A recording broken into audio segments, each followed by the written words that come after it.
चलिए शुरू करते हैं हमारे सेशन को। एक बार फिर से आप सभी का क्रेजी जीके ट्रिक के डेली करंट अफेयर की सीरीज में स्वागत है। आज हम यहां पर 4 अप्रैल के सभी करंट अफेयर डिटेल में डिस्कस करेंगे। सारे फैक्ट सारे क्वेश्चन आराम से नोट कीजिए, बहुत ही इंटरेस्टिंग सेशन है, तो एंड तक सेशन में बने रहिएगा। पीडीएफ और मॉक टेस्ट आपको एप्लीकेशन पर मिलेगी। क्रेजी जीके ट्रिक एप्लीकेशन को आप चेकआउट कीजिए, वहां से आप दोनों को कलेक्ट कीजिए। तब तक आइए 4 अप्रैल का सबसे पहला क्वेश्चन देख लेते हैं।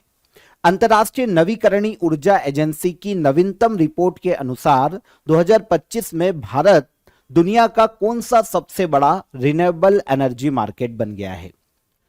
तो एक रिपोर्ट आई है एक इंटरनेशनल ऑर्गेनाइजेशन की, जिसका नाम है इंटरनेशनल रिन्यूएबल एनर्जी एजेंसी। इसकी रिपोर्ट के अनुसार रिन्यूएबल एनर्जी के मामले में इंडिया वर्ल्ड में तीसरे नंबर पर है।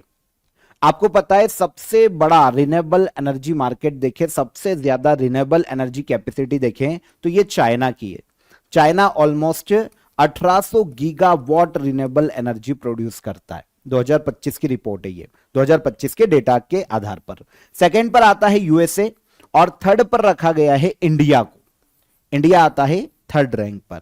अगर इंडिया की रिन्यूएबल एनर्जी कैपेसिटी देखें वर्तमान में तो ये ऑलमोस्ट 250 गीगावाट की है। चाइना हमसे काफी आगे है, हमारी 250 गीगावाट की रिन्यूएबल एनर्जी कैपेसिटी है ऑलमोस्ट। इसमें से भी सबसे ज्यादा जो रिन्यूएबल एनर्जी कैपेसिटी है वो सोलर कैपेसिटी है हमारी। हमारी इंस्टॉल्ड सोलर कैपेसिटी की बात करें तो ये ऑलमोस्ट 143 गीगावाट की है। ऑल ओवर रिन्यूएबल एनर्जी हमारी कैपेसिटी कितनी हो जाती है? 250 गीगावाट की।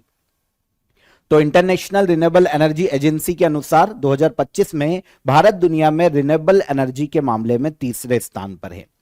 अब इसमें सबसे ज्यादा जो हमारी रिन्यूएबल एनर्जी है उसमें सबसे ज्यादा सोलर एनर्जी कैपेसिटी है हमारी, और इसमें भी सबसे महत्वपूर्ण जो योगदान है वो पीएम सूर्य घर मुफ्त बिजली योजना का है। आपको पता है इस योजना के तहत 30 लाख से अधिक घरों में रूफटॉप सोलर पैनल लगाए गए हैं।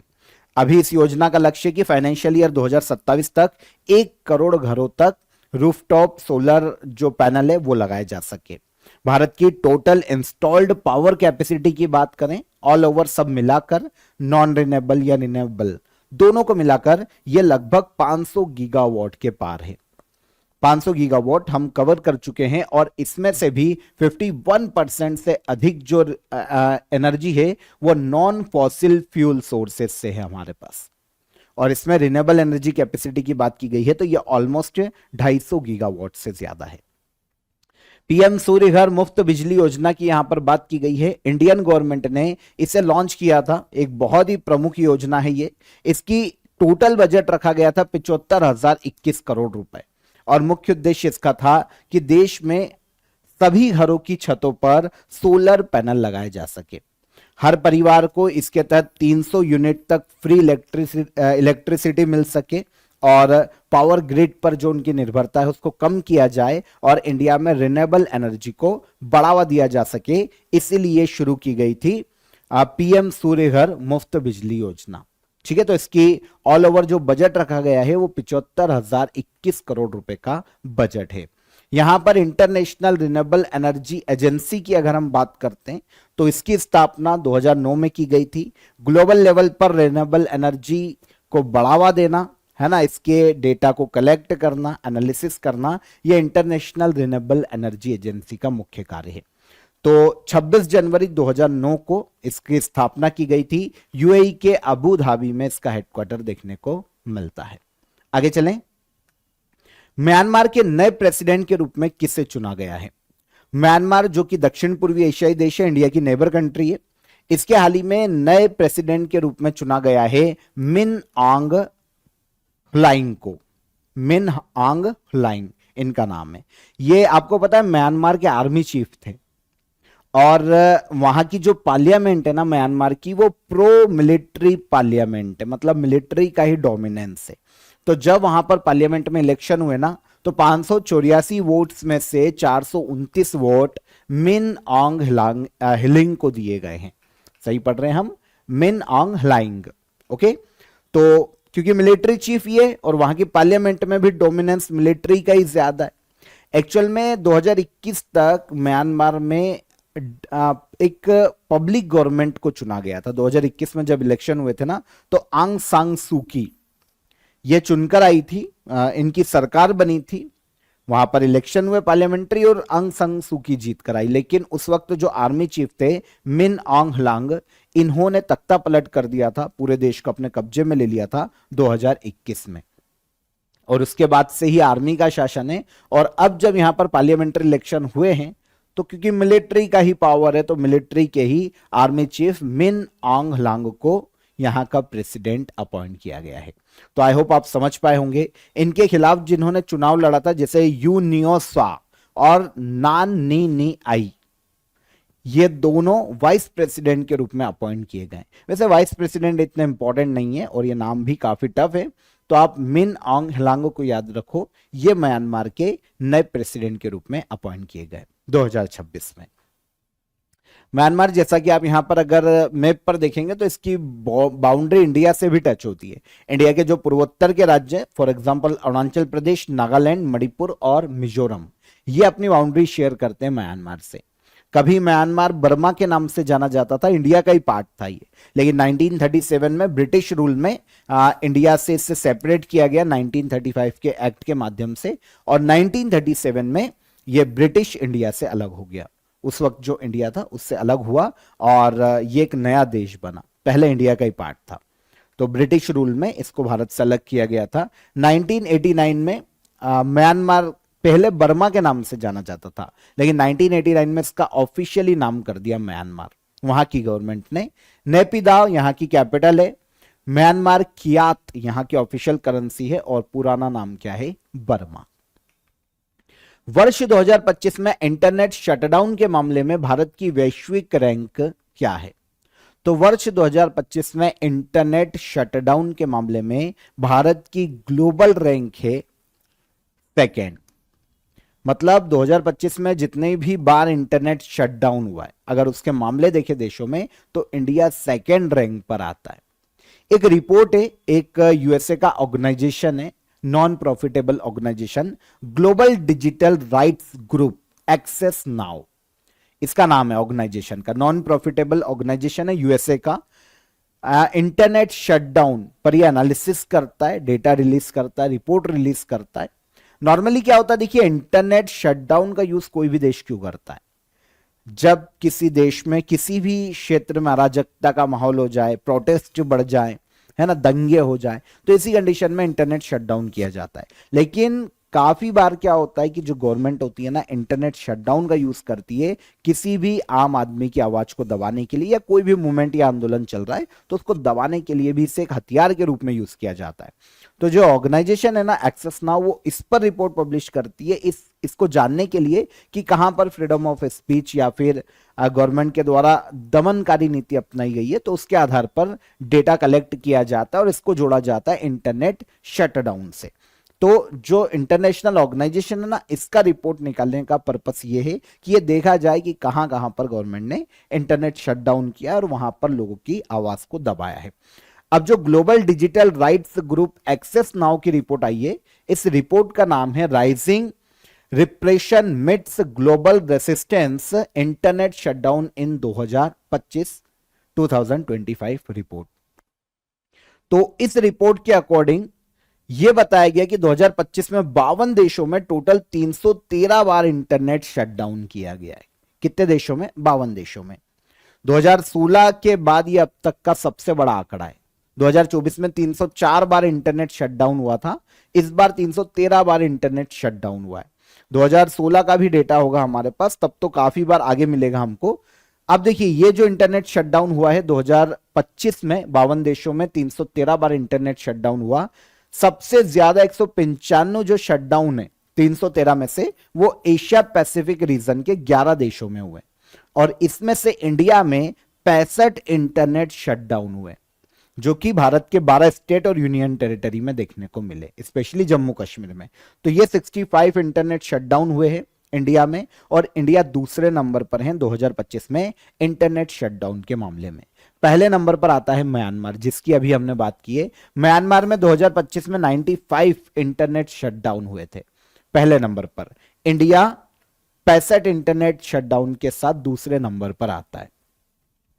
2017 के बाद सबसे कम आंकड़ा ये इंडिया में इंटरनेट शटडाउन का, क्योंकि 2017 तक बहुत चीजें थी जिनको स्टेबल करना था, बहुत सारी चीजें थी, जम्मू कश्मीर का इश्यू था और बहुत सारी प्रॉब्लम्स थी। जम्मू कश्मीर में कभी भी स्टोन पेल्टिंग हो जाती थी तो वहां पर अराजकता थी, धारा 370 हटाना थी, काफी प्रॉब्लम थी। तो 2017 के बाद से सबसे कम आंकड़ा ये इंटरनेट शटडाउन का। 2016 से अब तक दुनिया भर में 2102 शटडाउन हुए हैं, उसमें अकेले जो 920 शटडाउन है ना इंटरनेट के, वो इंडिया में देखने को मिले 2016 से अब तक। हालांकि पर्टिकुलर ईयर की बात करें ना तो 2017 के बाद से ही कम आंकड़े इंडिया में देखने को मिल रहे हैं। रिपोर्ट में बताया गया है कि ग्लोबल लेवल पर इन शटडाउन का मुख्य कारण कॉन्फ्लिक्ट, प्रोटेस्ट और इलेक्शन वगैरह रहे हैं। तो आई होप आप समझ पाए होंगे कि रिपोर्ट क्यों निकाली जाती है। अब इंटरनेट शटडाउन को मुख्य रूप से इंडिया में जो रेगुलेट किया जाता है ना, इंडिया में जो इंटरनेट शटडाउन किया जाता है उसके लिए पर्टिकुलर एक एक्ट है जिसका नाम है टेलीकम्युनिकेशन एक्ट 2023। और इसके अलावा telecommunication temporary suspension of service rule 2024 के माध्यम से इंडिया में इंटरनेट शटडाउन किया जाता है। सेंट्रल लेवल पर होम सेक्रेटरी और स्टेट लेवल पर जो स्टेट होम सेक्रेटरी होते हैं उनको अधिकार है इंटरनेट शटडाउन करने का। और ये जो नियम है एक्ट के, वो कहते हैं कि अधिकतम 15 दिन तक, एक बार में 15 दिन तक इंटरनेट शटडाउन किया जा सकता है अधिकतम। ये रूल कहता है telecommunication temporary suspension of services rule 2024।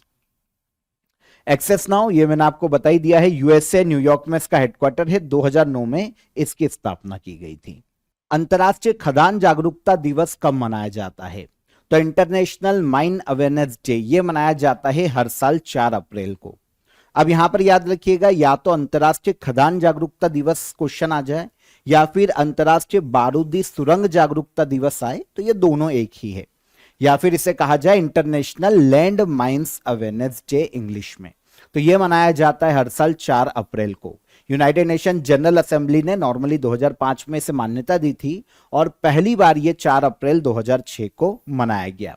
उद्देश्य क्या है? जो लैंड माइंस बिछाई जाती है युद्ध के समय या फिर किसी भी खदान को खोदने के लिए जो लैंड माइंस का यूज किया जाता है और उसके जो एक्सप्लोसिव अवशेष होते हैं उससे जो खतरे हो सकते हैं इन फ्यूचर, उसके प्रति ग्लोबल लेवल पर अवेयरनेस बढ़ाई जा सके, तो लैंड माइंस मुक्त भविष्य की दिशा में प्रयास किया जा सके, इसीलिए मनाया जाता है international land mines awareness day. 4 अप्रैल को यह डे मनाया जाता है। 2026 में invest in peace, invest in mine action, ये थीम रखी गई है international land mines awareness day की। 2025 में सेफ फ्यूचर्स स्टार्ट हियर, ये थीम रखी गई थी 2025 में। तो दोनों साल की थीम याद रखिए, इंपॉर्टेंट हमारी लेटेस्ट है, invest in peace, invest in mine action, ये 2026 की थीम है। पीएम कुसुम योजना की समय सीमा को बढ़ाकर कब तक कर दिया गया है? पीएम कुसुम योजना, इसकी जो समय सीमा है इसको बढ़ाकर कर दिया गया है मार्च 2027 तक। आंसर हो जाएगा आंसर सी। पीएम कुसुम योजना की हम बात करेंगे, पहले हम ये समझ लेते हैं कि इसकी डेडलाइन को कब तक बढ़ाया गया है और उद्देश्य क्या है। तो 31 मार्च 2027 तक इसकी डेडलाइन बढ़ाई गई है ministry of new and renewable energy के द्वारा। देखिए, जो एक्सटेंशन दिया गया है टाइम का, केवल वो उन प्रोजेक्ट के लिए है जो कि पहले से ही 31 दिसंबर 2025 या उससे पहले जिसके लिए पावर परचेस एग्रीमेंट को जारी किया जा चुका है। तो ऐसे प्रोजेक्ट जिनके लिए पावर परचेस एग्रीमेंट या लेटर्स ऑफ इंटेंट को जारी किया जा चुका है 31 दिसंबर 2025 को या उससे पहले, केवल उन्हीं चीजों पर, उन्हीं मुद्दों पर इस योजना को आगे के लिए बढ़ाया गया है 31 मार्च 2027 तक के लिए। तो देखिए, उद्देश्य क्या है बढ़ाए जाने का? सोलर प्रोजेक्ट में डिले ना हो या फिर जो फाइनेंशियल इश्यूज है उनको दूर करना, यह मुख्य उद्देश्य रखा गया है इसे बढ़ाए जाने का। वैसे जो क्वेश्चन आ रहा है हमारे दिमाग में वो पीएम कुसुम स्कीम से है कि स्कीम क्या है, किसके लिए? तो ये जो स्कीम है ना, स्पेशली भारत के किसानों के लिए शुरू की गई थी 2019 में। पीएम कुसुम स्कीम को 2019 में लॉन्च किया गया था। मुख्य उद्देश्य जो किसान है ना, उनको सिंचाई के लिए सोलर पंप प्रदान किए जा सके। कृषि भूमि पर जो डिसेंट्रलाइज्ड सोलर पावर प्लांट है उनको लगाने के लिए जितने भी किसान हैं इंडिया में, उनको सब्सिडी दी जाती है, आर्थिक सहायता दी जाती है इस योजना के तहत, ताकि जो डीजल पर उनकी निर्भरता है ना उसको कम किया जा सके, पावर सेविंग की जा सके, देश में रिन्यूएबल एनर्जी को बढ़ावा दिया जा सके, किसान की आय में बढ़ावा हो, और जो भी बिजली उनकी बचती है वो पावर डिस्ट्रीब्यूशन कंपनीज को बेचकर एक्स्ट्रा इनकम भी कमा सकते हैं अगर वो सोलर पावर का यूज करते हैं तो सोलर पावर प्लांट लगाने के लिए, सोलर पंप्स प्रदान करने के लिए इस स्कीम को लाया गया था पीएम कुसुम स्कीम के नाम से। 2019 में लॉन्च की गई थी। किसानों के लिए सोलर पंप और डिसेंट्रलाइज्ड सोलर एनर्जी को बढ़ावा देना इसका मुख्य उद्देश्य है। इसका टोटल बजट रखा गया था 34,422 करोड़ रुपए जब ये लाई गई थी, और 2026-27 के फाइनेंशियल ईयर में 5,000 करोड़ इस स्कीम को आवंटित किए गए हैं। कितने? 5,000 करोड़ रुपए। ऑफर ऑफ द डे में आज आप सभी के लिए आप 1000 क्वेश्चन सीरीज को यहां पर ज्वाइन कर सकते हैं। देखिए, इंडिविजुअल कोई भी पर्टिकुलर कोर्स आपको काफी अफोर्डेबल प्राइस में मिल जाएगा। For example polity, geography, science. देखिए क्या होता है, काफी स्टूडेंट है जिन्होंने बेसिक जीएस पढ़ रखा है, लेकिन एग्जाम में फिर भी उनको काफी प्रॉब्लम आता है। एग्जाम में क्या होता है कि देखिए जो क्वेश्चन आते हैं ना वो काफी लेवल के आते हैं, और इसके अलावा अगर हमने प्रैक्टिस नहीं की है टेस्ट की, हमने मॉक टेस्ट नहीं लगाए हैं, हमने प्रीवियस ईयर एग्जाम के पेपर नहीं सॉल्व किए, तो जीएस के क्वेश्चन फिर भी काफी सारे गलत हो जाते हैं। तो ऐसे केस में आप 1000 क्वेश्चन सीरीज को ज्वाइन कीजिए। पॉलिटी के आपको यहां पर 1000 क्वेश्चन मिल जाएंगे विथ डिटेल एनालिसिस। आपको वीडियो लेक्चर मिल जाएगा, साथ ही साथ आपको पर्टिकुलर पीडीएफ मिल जाएगी हर एक टॉपिक की, और इसके अलावा आपको मॉक टेस्ट भी मिल जाएगा ताकि आप प्रैक्टिस कर पाए। इसी तरीके से ज्योग्राफी के भी आपको वीडियो लेक्चर्स मिल जाएंगे, हर टॉपिक का आपको पीडीएफ मिल जाएगा विद डिटेल एनालिसिस, और साथ ही साथ आपको मॉक टेस्ट भी मिल जाएंगे, और साइंस के केस में भी ऐसा ही है। तो आप इंडिविजुअल कोर्स को काफी अफोर्डेबल प्राइस में ज्वाइन कर सकते हैं।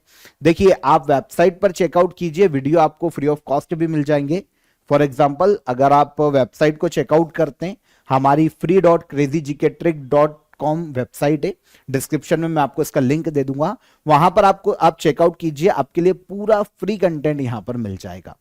जैसे अगर आप इसके सेकेंड पेज पर आते हैं ना, तो आपको ज्योग्राफी, पॉलिटी के 1000 एमसीक्यू सीरीज के वीडियो लेक्चर्स मिल जाएंगे। यहां पर टेस्ट, मॉक टेस्ट और आपकी पीडीएफ के लिए आपको एप्लीकेशन पर जाना पड़ेगा, डिस्क्रिप्शन में लिंक है, वहां से अवेल करना पड़ेगा। लेकिन वीडियो लेक्चर्स आपके लिए सारे फ्री हैं। आप वेबसाइट को चेकआउट कीजिए, यहां पर आपको सारे video lectures free of cost मिल जाएंगे। ओके, इसके अलावा अगर आपको पीडीएफ और मॉक टेस्ट भी चाहिए कि हमको प्रैक्टिस करना है, टेस्ट लगाना है, तो आपको डिस्क्रिप्शन में मैंने लिंक दे दी है, वहां से आप इसे डायरेक्ट ज्वाइन कर सकते हैं।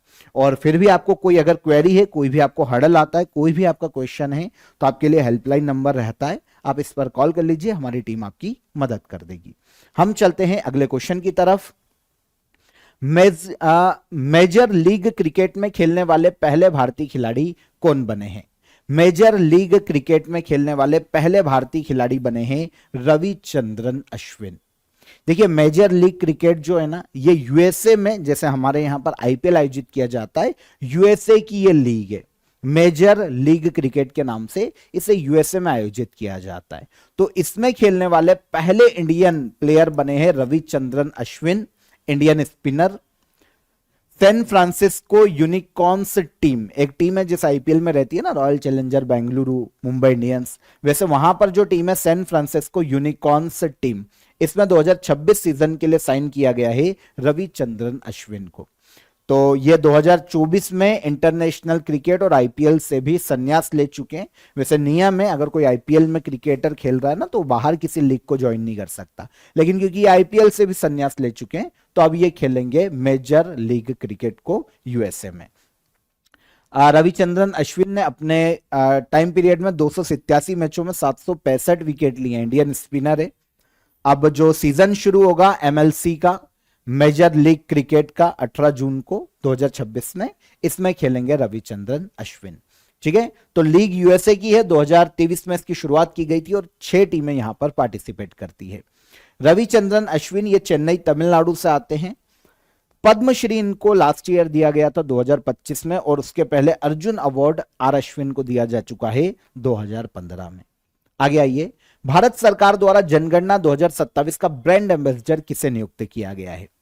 इंडियन गवर्नमेंट के द्वारा 2027 के सेंसस के लिए ब्रांड एम्बेसडर बनाया गया है सुदर्शन पटनायक को। नाम सुना होगा सुदर्शन पटनायक का। अगर हम सुदर्शन पटनायक की बात करते हैं तो ये एक सैंड आर्टिस्ट है, बहुत ही फेमस है ना, मिट्टी से कलाकृतियां बनाते हैं। नॉर्मली ओडिशा के हैं तो पूरी बीच पर ये अपनी सारी कलाकृतियां बनाते हैं। जो सैंड आर्टिस्ट है तो रेत से आर्ट बनाने का इनका काम है। मिनिस्ट्री ऑफ होम अफेयर ने इनको एम्बेसडर बनाया है 2027 में, जो सेंसस अभी शुरू हुआ है 1 अप्रैल से, उसके ब्रांड एम्बेसडर बने हैं सुदर्शन पटनायक। इंटरनेशनल लेवल पर सैंड आर्टिस्ट के रूप में इन्हें जाना जाता है। तो अब ये अवेयरनेस फैलाएंगे पूरे इंडिया में, वोटिंग जनगणना के लिए, जनगणना को प्रमोट करेंगे पूरे इंडिया में और अवेयरनेस लाएंगे पूरे देश में। यहां पर हमने 2027 के सेंसस के बारे में कल भी बात की थी। 16वां नेशनल सेंसस है, लेकिन आजादी के बाद ये भारत की 8वीं जनगणना है, जो कि 1 अप्रैल से शुरू हो गई है पहले फेज में। अभी घरों का परीक्षण किया जाएगा, फिर राज्यों में जनगणना की जाएगी। देश का पहला डिजिटल सेंसस होगा ये। मोबाइल एप्लीकेशन के माध्यम से डेटा कलेक्शन और पोर्टल का यूज किया जाएगा। सेंसस 2027 के ऑफिशियल मैस्कॉट कुछ समय पहले घोषित किए गए थे, जिसमें फीमेल का नाम था प्रगति और मेल का नाम है विकास। तो विकास और प्रगति ये 2 मैस्कॉट है 2027 की जनगणना के। सुदर्शन पटनायक के बारे में बात करते हैं तो ये ओडिशा के पुरी से आते हैं, सैंड आर्टिस्ट। इनको पद्मश्री दिया जा चुका है 2014 में, और इसके अलावा इंटरनेशनल लेवल पर भी काफी सारे अवार्ड इन्होंने जीते हैं। जैसे 2019 का इटालियन सैंड आर्ट अवार्ड जीतने वाले फर्स्ट इंडियन है। यूके का फ्रेड डेरिंगटन सैंड मास्टर अवार्ड 2025 में लास्ट ईयर जीतने वाले ये पहले इंडियन, लास्ट ईयर जीता था इन्होंने। तो काफी सारे अवार्ड भी जीते हैं। बाकी इंडिया का सबसे बड़ा अवार्ड पद्मश्री इनको 2014 में दिया गया था। कपड़ा मंत्रालय ने परिधान निर्यात के लिए rebate of state and central taxes and Levi's योजना को किस तारीख तक के लिए बढ़ा दिया है? तो सेंट्रल गवर्नमेंट ने जो टेक्सटाइल एक्सपोर्ट है उसके लिए rebate of state and central taxes and Levi's योजना को बढ़ा दिया है हाल ही में 30 सितंबर 2026 तक के लिए। क्या होता है कि समझो कि योजना क्या है, पहले इसको समझो। ये जो योजना है ना 7 मार्च 2019 को लागू की गई थी। एक पहले भी एक योजना चलती थी जिसका नाम था rebate of state Levi's, ROSL scheme. ये 2019 के पहले चलती थी, जिसमें क्या होता था, जो राज्य सरकार टेक्सटाइल के एक्सपोर्ट पर जो टैक्स लगाती थी ना, वो जो टेक्सटाइल एक्सपोर्टर या जो कंपनियां उनको वापस रिटर्न किया जाता था। पहले स्टेट ही करता था, लेकिन 2019 में इसका नाम चेंज किया गया और नाम किया गया rebate of state and central taxes and Levi's scheme. अब क्या होता है, ये केंद्र भी छूट देता है, केंद्र भी उस टैक्स को वापस करता है जो टेक्सटाइल एक्सपोर्टर होते हैं उनको। तो ये नाम चेंज किया गया और नई स्कीम नाम चेंज के साथ 7 मार्च 2019 में आई थी। योजना का उद्देश्य क्या है? एक्सपोर्ट किए गए जो टेक्सटाइल प्रोडक्ट है उन पे लगे हुए स्टेट और सेंट्रल टैक्सेस जो किसी और स्कीम के तहत रिफंड नहीं किए गए हैं, उनको जो टेक्सटाइल एक्सपोर्टर है उनको वापस करना, ताकि भारत में जो लघु और मध्यम उद्योग है उनको बढ़ावा दिया जा सके, टेक्सटाइल इंडस्ट्रीज को बूस्ट किया जा सके। तो इसके तहत मिलने वाला जो रिफंड है ड्यूटी क्रेडिट स्क्रिप्ट्स के रूप में दिया जाता है टेक्सटाइल एक्सपोर्टर को, पूरी तरह से ट्रांसफरेबल होता है और जारी होने की तारीख से 1 साल के लिए मान्य होता है। यह स्कीम अभी खत्म होने वाली थी, लेकिन अब स्कीम को बढ़ा दिया गया है 30 सितंबर 2026 तक के लिए। तो उद्देश्य समझ में आ गया। भारत में बने जो कपड़े हैं, परिधान हैं, उनके एक्सपोर्ट पर लगने वाले सभी छिपे हुए स्टेट और सेंट्रल टैक्सेस का जो पैसा है वो एक्सपोर्टर को वापस किया जा सके, ताकि गवर्नमेंट चाहती है कि एक्सपोर्टर पर घरेलू जो टैक्सेस है उनका बोझ नहीं पड़ना चाहिए और डेवलपमेंट हो, टेक्सटाइल इंडस्ट्री बूस्ट करे। इसके लिए मिनिस्ट्री ऑफ टेक्सटाइल का ये एक इनिशिएटिव है जो कि बढ़ाया गया है कहां तक, 30 सितंबर 2026 तक के लिए। तो आई होप समझ पाए होंगे। 4 अप्रैल 2026 को NATO, North Atlantic Treaty Organization ने अपनी कौन सी वर्षगांठ मनाई है या आज मनाएगा? तो 4 अप्रैल 2026 को नाटो अपना 77th फाउंडेशन डे सेलिब्रेट कर रहा है, नॉर्थ अटलांटिक ट्रीटी ऑर्गेनाइजेशन। इसकी बात करें ना तो पता है सोवियत संघ जो रशिया है आज, सेकेंड वर्ल्ड वॉर के बाद सोवियत संघ की बढ़ती हुई पावर को रोकने के लिए यूरोप के और उत्तरी अमेरिका से यूएसए जैसे देश साथ आते हैं और एक संगठन बनाते हैं 1949 में, और इसी का नाम पड़ता है नॉर्थ अटलांटिक ट्रीटी ऑर्गेनाइजेशन। 4 अप्रैल 1949 में यह गठित हुआ था। तब 12 देशों ने मिलकर इसका गठन किया था। उद्देश्य वही था, सोवियत यूनियन, रशिया की जो पावर बढ़ रही थी ना सेकेंड वर्ल्ड वॉर के बाद, उसको रोकने के लिए 1949 में बना था। 4 अप्रैल को 12 देशों ने एक साथ मिलकर वॉशिंगटन ट्रीटी पर साइन किया था। तो ये वॉशिंगटन ट्रीटी के तहत नाटो का गठन हुआ है। हेडक्वार्टर बेल्जियम ब्रुसेल्स में है। 4 अप्रैल 2026 को इसने अपना 77th फाउंडेशन डे ये आज सेलिब्रेट करेगा। वैसे नाटो सुर्खियों में भी है क्योंकि अमेरिका उधर ग्रीनलैंड को कब्जाने के लिए डेनमार्क, ग्रीनलैंड पर अटैक करने वाला था। ग्रीनलैंड डेनमार्क का पार्ट है, तो डेनमार्क और यूएसए के बीच में कॉन्फ्लिक्ट होता, दोनों ही नाटो के पार्ट है, तो नाटो भी टूटता। तो काफी प्रॉब्लम इस साल में नाटो के देशों में वैसे भी देखने को मिली है। तो नाटो को याद रखिएगा, 4 अप्रैल 2026 को इसने अपना 77th आज फाउंडेशन डे मनाएगा। अभी नाटो में 32 मेंबर कंट्री है। 31वीं मेंबर कंट्री बनी थी फिनलैंड 2023 में, और 32वीं मेंबर कंट्री बनी स्वीडन 2024 में। लास्ट यही है। सेक्रेटरी जनरल है नाटो के मार्क रूटे। ओके, ये हो गया। इसके अलावा एक इंपॉर्टेंट फैक्ट, ये डिटेल आप पीडीएफ में से पढ़ लेना, ये इतनी इंपॉर्टेंट अभी के लिए नहीं है, पर एक बार इसको पढ़ लेना। इंपॉर्टेंट फैक्ट देखिए तो इसी साल नाटो का एक सैन्य अभ्यास आयोजित हुआ है, कोल्ड रिस्पॉन्स 2026। मार्च में लास्ट मंथ इसका आयोजित किया गया था। Cold response 2026 military exercise Arctic region में नॉर्वे के उत्तरी हिस्से में आयोजित किया गया था, और इसमें 14 नाटो और सहयोगी देशों के 25,000 सैनिकों ने भाग लिया था। ठंडे क्षेत्रों में हम कैसे आपस में मिलकर तालमेल बनाकर कोई भी ऑपरेशन कंडक्ट कर सकते हैं, इसी पर आयोजित की गई थी cold response military exercise NATO की। आपको पता है 2026 में नाटो की समिट इस बार तुर्की में आयोजित होगी 2026 में। लास्ट क्वेश्चन, हाल ही में भारतीय नौसेना में शामिल की गई तीसरी परमाणु संचालित बैलिस्टिक मिसाइल पनडुब्बी का नाम क्या है? तो इंडियन नेवी को उसकी 3rd nuclear powered ballistic missile submarine मिली है, और इसका नाम है आईएनएस अरिदमन।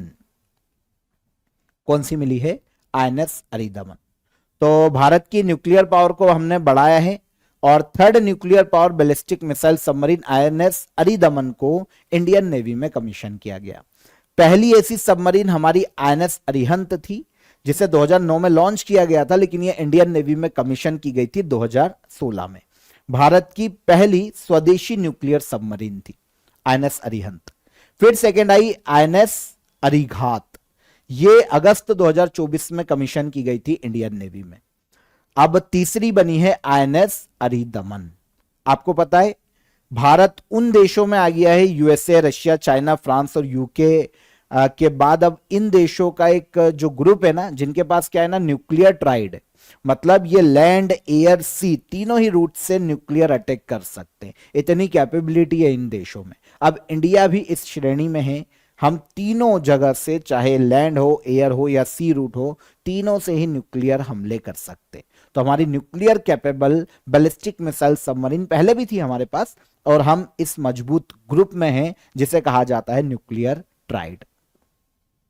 तो हम तीनों जगह से न्यूक्लियर अटैक कर सकते हैं अगर किसी भी देश पे चाहे तो। साथ ही साथ विशाखापट्टनम में एक एडवांस स्टील्थ फ्रिगेट्स, एक युद्धपोत है जिसका नाम है आईएनएस तारागिरी, इसको भी इंडियन नेवी में कमीशन किया गया है। आईएनएस तारागिरी को प्रोजेक्ट 17A के तहत बनाया गया है। मजगाट डॉक शिप बिल्डर्स लिमिटेड ने इसे बनाया है। तो ये भी एक फ्रिगेट है, इसको भी याद रखिएगा। हमारे लिए यहाँ पर आईएनएस अरिहंत इंपॉर्टेंट था, तो मिनिस्ट्री ऑफ डिफेंस के अंतर्गत इसे बनाया गया है। अरिहंत क्लास का यह nuclear powered ballistic missile submarine है। इसकी अगर विस्थापन क्षमता देखिए, वाटर विस्थापन क्षमता, तो 6000 टन है सरफेस पर और 7000 टन है अंडर वाटर। तो इजी है याद रखना। इंपॉर्टेंट है काफी चीजों के लिए। अब यहां पर पढ़ लेना एक बार कि कहां कहां ये आपको कैपेसिटी दे सकता है। वैसे मैंने आपको बता ही दिया है, न्यूक्लियर अटैक करने के लिए इस सबमरीन को, यार इंडिया की ये तीसरी सबमरीन है। ओके, तो 4 दिसंबर को इंडिया में नेवी डे मनाया जाता है। ऑपरेशन ट्राइडेंट चलाया गया था 1971 में, जब पाकिस्तान से हमारा युद्ध चल रहा था। तो 4 दिसंबर को इंडिया में इंडियन नेवी डे के रूप में सेलिब्रेट किया जाता है, तो इसे याद रखिएगा। 4 अप्रैल के सभी करंट अफेयर यहां पर हमारे क्लियर हो जाते हैं। अब हम चलते हैं लास्ट डे के करंट अफेयर को रिवाइज करने के लिए। तो पहला क्वेश्चन है, एटॉमिक एनर्जी रेगुलेटरी बोर्ड ने राजस्थान के किस परमाणु परियोजना के लिए खुदाई को मंजूरी दी? तो यह माही बांसवाड़ा न्यूक्लियर पावर प्लांट है राजस्थान में। संयुक्त राष्ट्र की 20 सिटीज टूवर्ड्स जीरो वेस्ट पहल की पहली सूची में भारत के वर्कला शहर को शामिल किया गया, जो कि केरला में है। एशियन स्क्वैश फेडरेशन अवार्ड्स 2025 में किस भारतीय खिलाड़ी ने men's player of the year का खिताब जीता? तो ये हो जाते हैं अभय सिंह। मंगोलिया के नए प्रधानमंत्री उच्चरल नियाम ओसोर। माटी 9 फेस्टिवल किस क्षेत्र की सांस्कृतिक विरासत से संबंधित है? तो पूर्वांचल की सांस्कृतिक विरासत से यह संबंधित है। प्रधानमंत्री आवास योजना ग्रामीण के 10 साल पूरे हुए हैं, इसकी शुरुआत कब की गई थी? तो प्रधानमंत्री आवास योजना ग्रामीण की शुरुआत की गई थी 1 अप्रैल 2016 को। पंचायती राज मंत्रालय के द्वारा नानाजी देशमुख सर्वोत्तम पंचायत सतत विकास पुरस्कार 2025 के तहत किस राज्य की सिपाही जाला जिला पंचायत ने देश में पहला स्थान प्राप्त किया? तो यह त्रिपुरा की पंचायत है। चंद्रमा की फ्लाई बाय मिशन के लिए चुनी गई पहली महिला क्रिस्टीना कोच, आर्टेमिस मिशन के तहत सेकंड के तहत।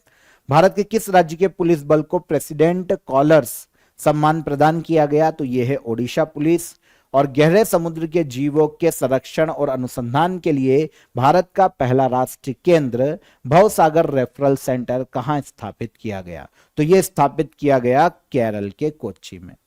ये रिवाइज हो गए question. Question of the day का आंसर, भारत ने दूसरी बार आईसीसी वनडे वर्ल्ड कप कब जीता था? 2011 में। महेंद्र सिंह धोनी कप्तान थे। पहली बार 1983 में जीता था कपिल देव के समय।